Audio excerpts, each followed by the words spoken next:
a lot of Of course. doctors have the Of front course. person answering the phone and greeting, and and I feel sorry for the person that's trying to do both. And so to take those and separate them, and not have the front atrium where they greet people have to worry about the phone was one of the smartest things we ever did.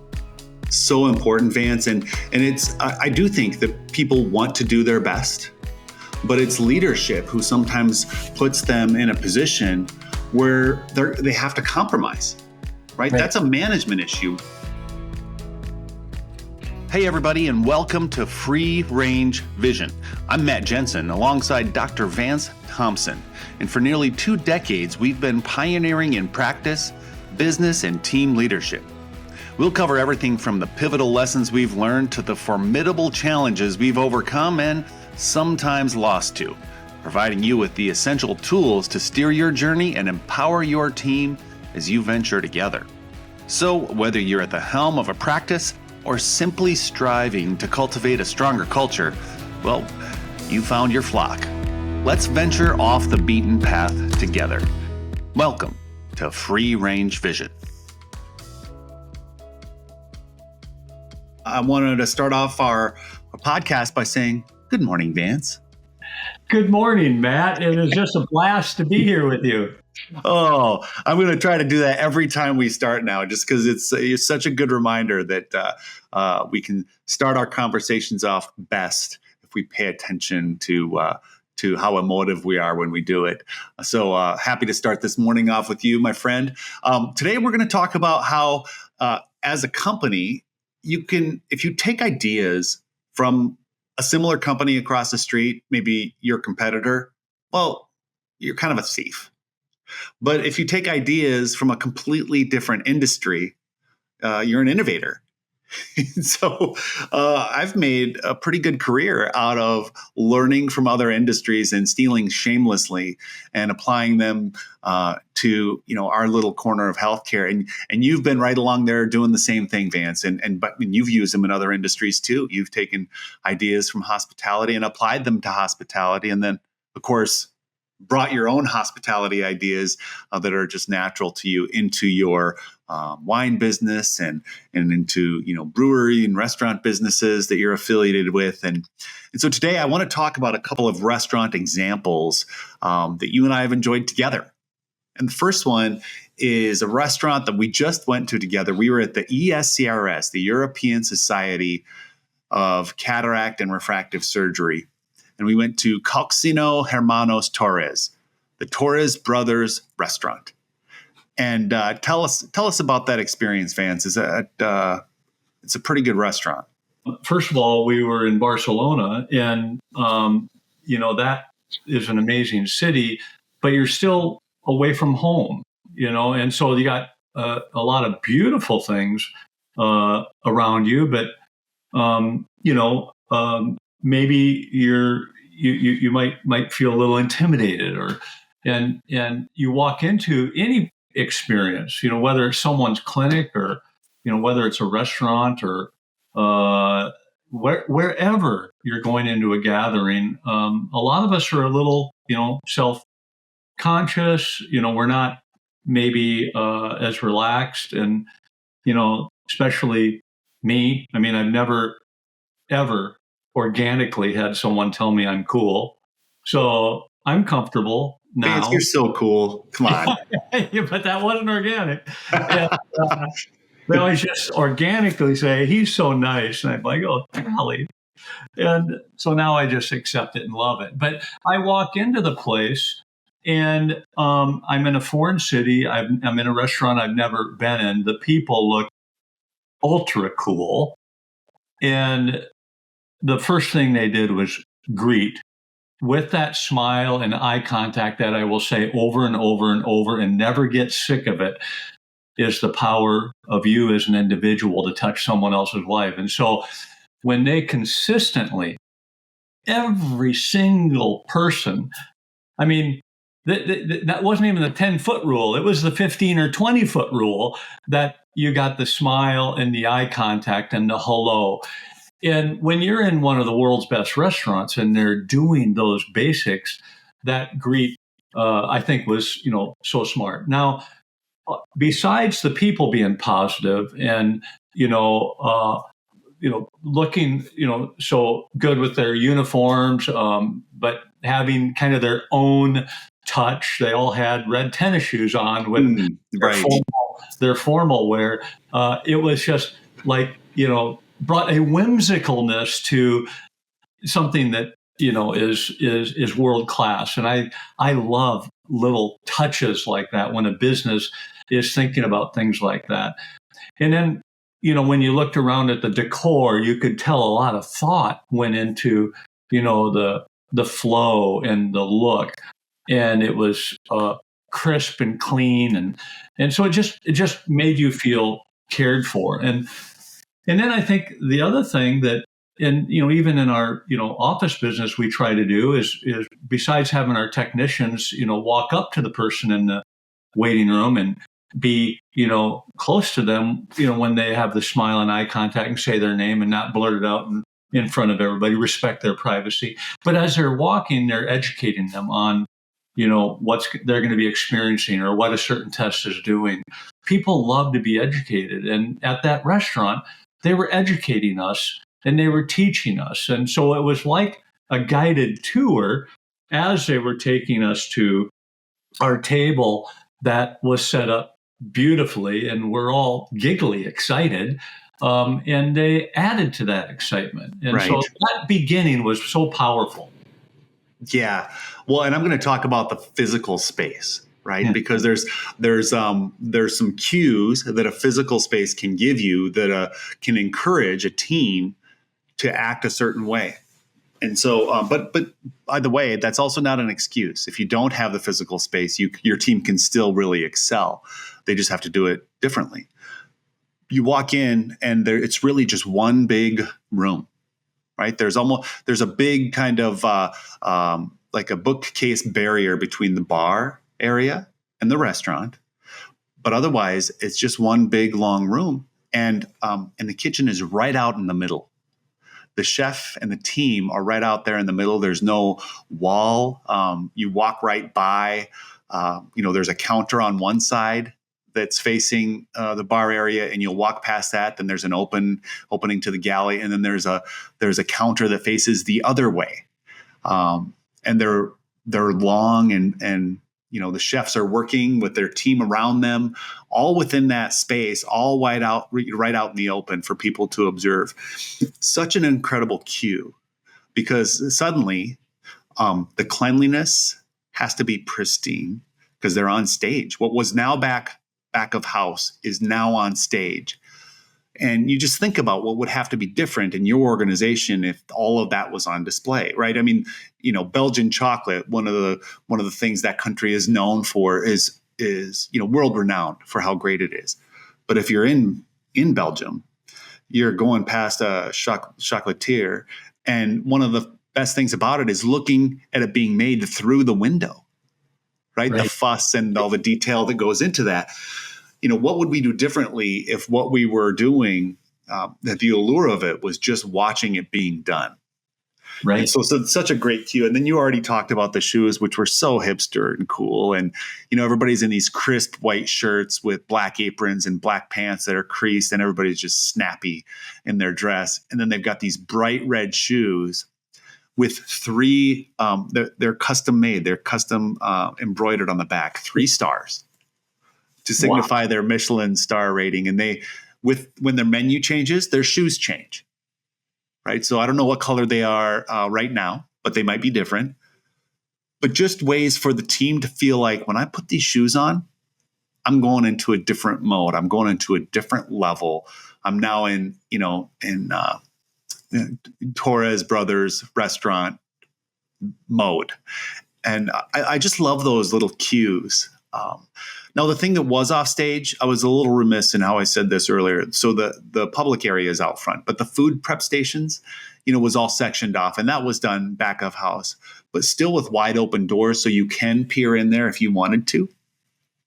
But I just thought that the physical plan was worth noting in and of itself. And I think all of those things can be, cues for us to learn differently about how we do our care. So, I mean, Vance, in your own clinics, here's the thing. If we were to go to any clinic in America, any of the Vance Thompson Vision sites, and we were to change out the sign to say Matt Jensen Podiatry, what about the entry and atrium and check-in and going back to the clinic, what would feel out of place? Same thing with every other clinic in America. It could just as easily be a dentist office. It could just as easily be any other office. And so, a question there is, and I know we really tried hard to do this with our physical plan, is to make it so unique that people would want to just be there regardless of if it was a healthcare facility. And you remember all the planning that went into that? Well, and how we, spent so much time talking about what we wanted to accomplish and how we wanted to touch lives and how we wanted the flow to be before we ever got to, drawing or seeing what it would physically would look like. And so I think any experience you're trying to create, whether it's a physical space or it's a customer experience or a patient experience, and breaking it down to, is it a refractive surgery experience in our center, or is it cataract, or is it, the aesthetics, that they all have their own, basics to the patient experience cycle, but their own intricacies too. And so preparing like we did for the building pays off. And so I love the preparation. And you also nailed it with your story. You toenailed it with the podiatry example. But it does work. It works with any business. Yeah. Well, I mean, you put a lot of soul in it. That's exactly right. Now, Vance and I know that a lot of you have questions that might be relevant for Free Range Vision and our conversations here, how we treat the team, how we created the environment that we did.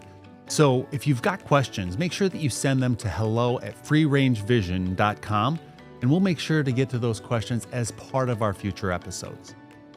Oh, so we're on the restaurant category. I'm going to channel it a little bit more because I think that the other thing we learned was, and a lot of you do this, but you have a special way to view into maybe your laser center, because we want to remove the mystique. And even your surgery center, if you're giving somebody a tour, show them the OR, show them where things happen. Do anything you can to ease whatever anxiety they may have, because anxiety comes when things aren't known or aren't common. And so I think you can do that by just showcasing the area. Now, lasers are cool to look at, so that makes it really great. So at Vance Thompson Vision, I know you light it really well. You put a cool blue light on it, and so when people are taking a tour, just walking by during their consult, they can see it even when it's not in use. And the light is controlled, and it kind of sizzles the steak a little bit, right? It makes people say, wow, that looks like a really, intricate, clean, science-based space it looks like it was developed by NASA. And in fact, some of the technology actually was. The other thing I think is helpful is to make what cues can we learn to make an area that we typically call waiting, which you should never do, by the way. Those of you listening, strike the word waiting from your description of the front entry as soon as possible, because our customers don't like to be held in inventory. That's a relic from a past economy. We call ours the atrium or welcome area. And that is what happens there. You're welcomed, or you can stay in an atrium and refresh yourself. There's a bistro station. There's fresh fruit. There's bottled water. There's soda. There's there's an assortment of teas and different coffees that you can make for yourself. And we want people to, if they were to have to stay there for 30 minutes, an hour and a half, because they've got a loved one there, we want it to be something that was the best part of their day, not the part of their day that they had to endure. So Vance, tell me about that weight and what people are doing. So Vance, tell me about the magazines in your atrium.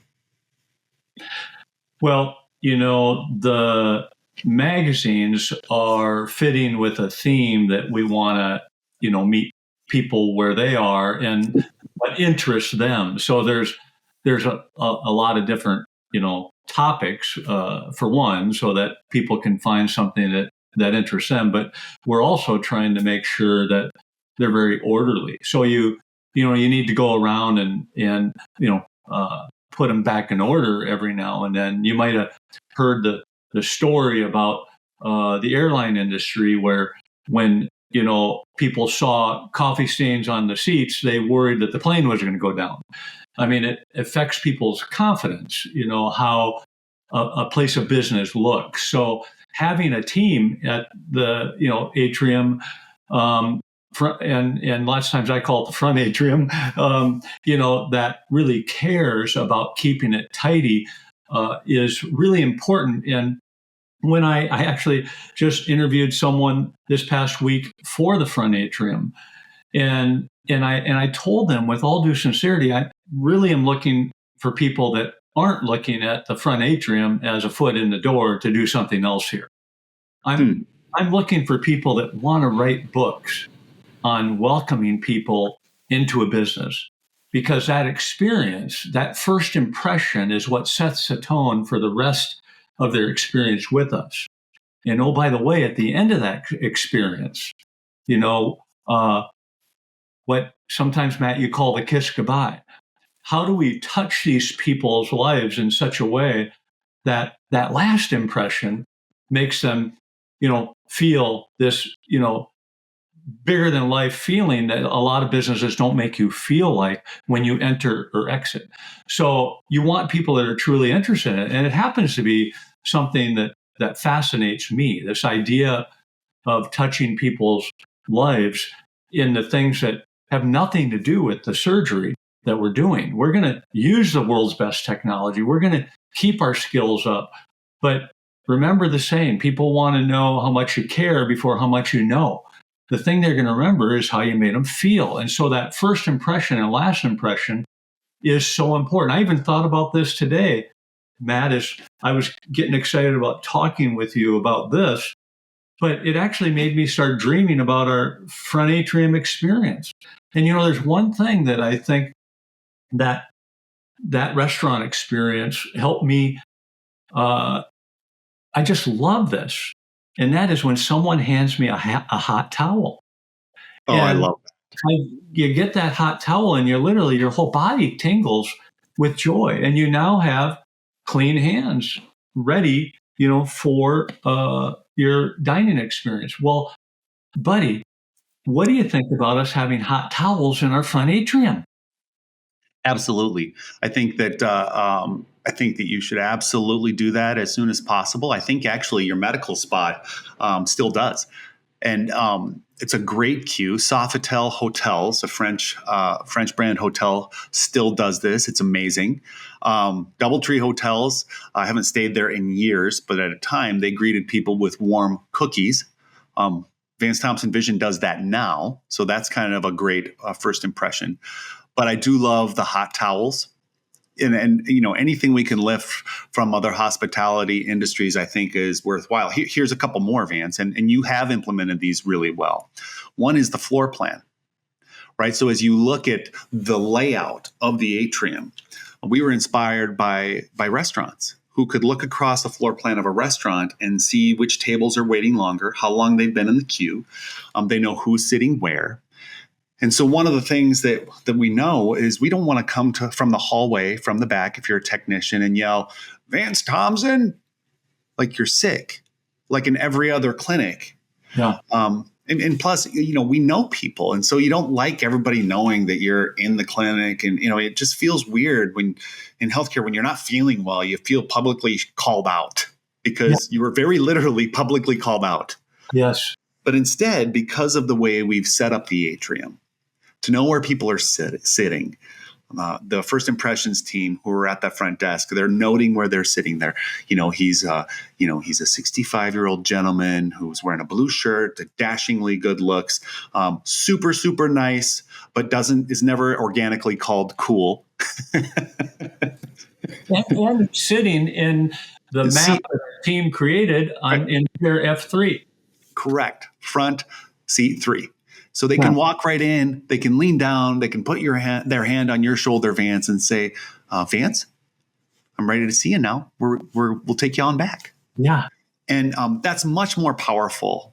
And then you get to wonder how they know that, how they do that, which is part of the magic of customer experience.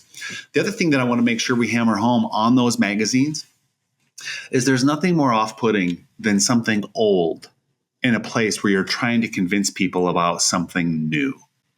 And so the date that magazine expires, the very day the new magazine comes out, the old one's gone. And I know you put them in plastic jackets, Vance, they're always pristine. If they're a popular magazine, you have 4 or 5 copies, so several people can have them at once.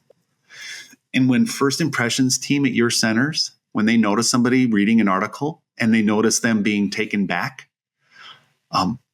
they let them go back to the room. They take the magazine out of the plastic, and then they give the magazine to the customer, the patient customer. Like, here, I saw you enjoying this article. Just take it. Isn't that awesome? I mean, that's $5, $6. Yeah. I mean, who cares? It's going to make their day, and nobody else anywhere in any business has ever done that for them. Right. Golly. So those are the things that really matter. And then the last one is just like restaurants.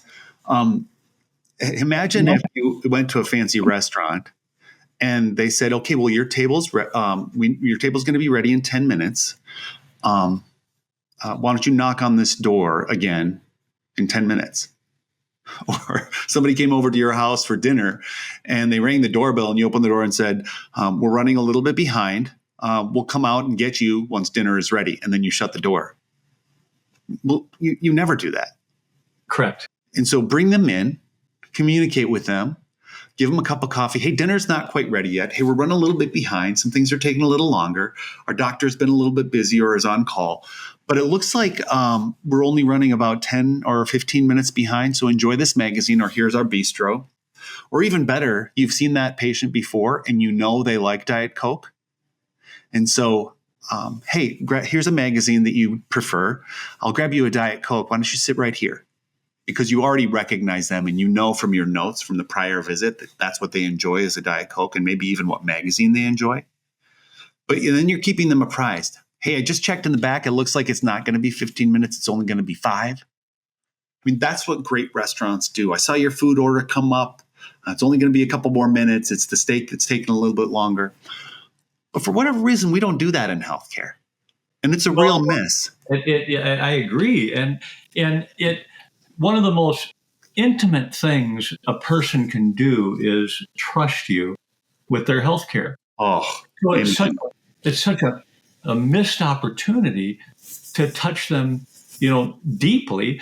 And so, showing them that respect. And Matt, I love how you brought up the keeping them informed, because as you know, in healthcare, the only time you're on time is the beginning of the day, and that's because, you're giving each person the time they need. So your schedule can't be perfect. But when people are waiting, if they're being kept informed every 10 minutes or so, how it's going, it's so helpful. And I think the other thing, Matt, that is super important about the front atrium is we took the phone out of it. A lot of doctors have the front person answering the phone and greeting, and and I feel sorry for the person that's trying to do both.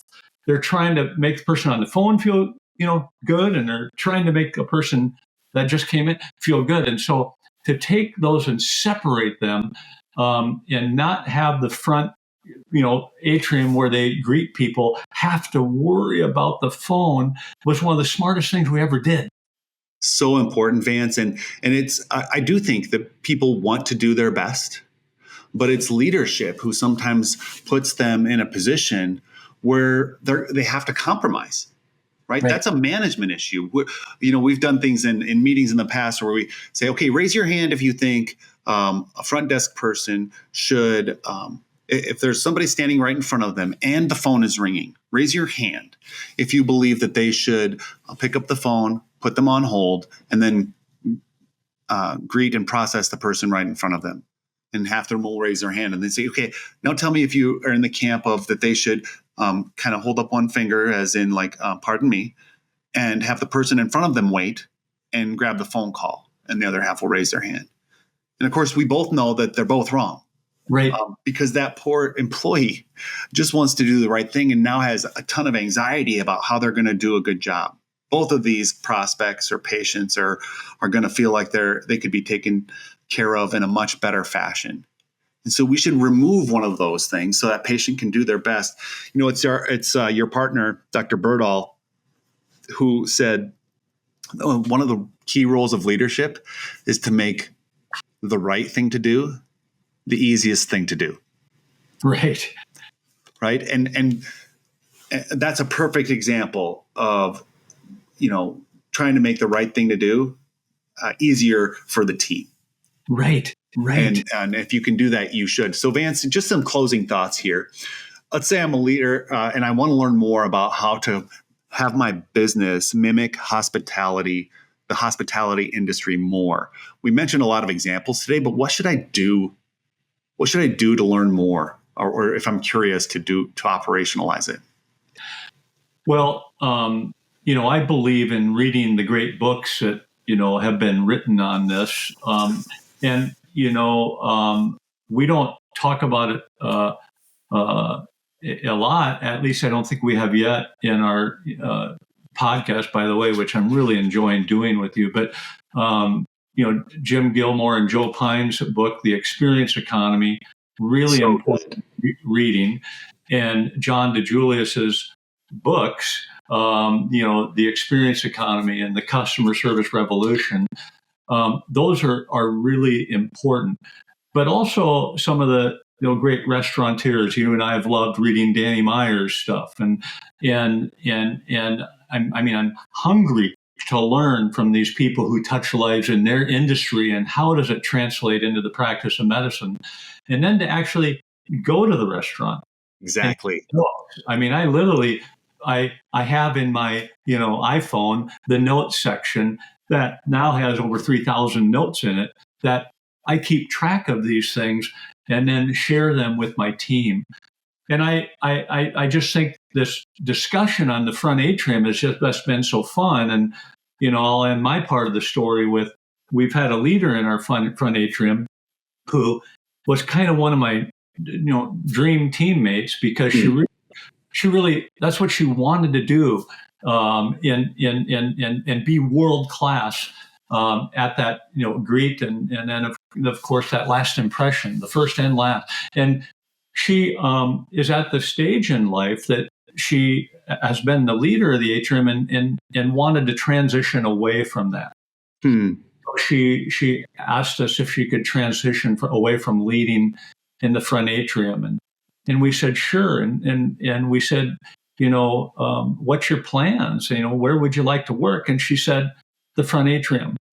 And so she has enjoyed that journey so much she wants to continue that journey, but was self-aware enough that she wants to do it as a teammate rather than the leader. And I think that says a lot. That's really impactful. She wants to do the work that she's been talking about for so long. Exactly. So, I can't stress enough more. I mean, we're telling all these restaurant stories, Vance, and I'm hungry. And I think that's what we should do. We should go to these places. And if you're a leader wanting to learn more, go to the places we're talking about. Go to your favorite restaurant. Go to the restaurant everybody's talking about. And certainly be a good consumer. Okay, enjoy it. But also pay attention to all of your senses. Yes, pay attention also to what was a negative to you. So Take the positives, take the negatives, and in your business, include the positives, incorporate them, and eliminate the negatives. In the hotel that everybody loves, if you're going to a conference or something like that, maybe skip the Courtyard one year and do the Ritz-Carlton and sit in the atrium and think to yourself, what is all the fuss about? What are they doing differently here that makes them world renowned, makes people want to go to their training, even though they're not in the hotelier business, because they're doing amazing things behind the scenes to create that environment. So be good. If you want to be better at the customer experience, be a good customer who invests in experiences and pay attention.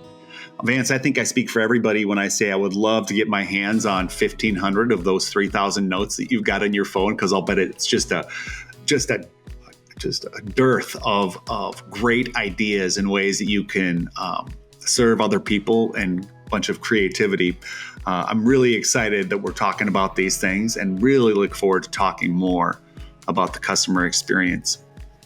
Well, I am a student of it, and I want to thank you for being on this journey with me and also teaching me a lot.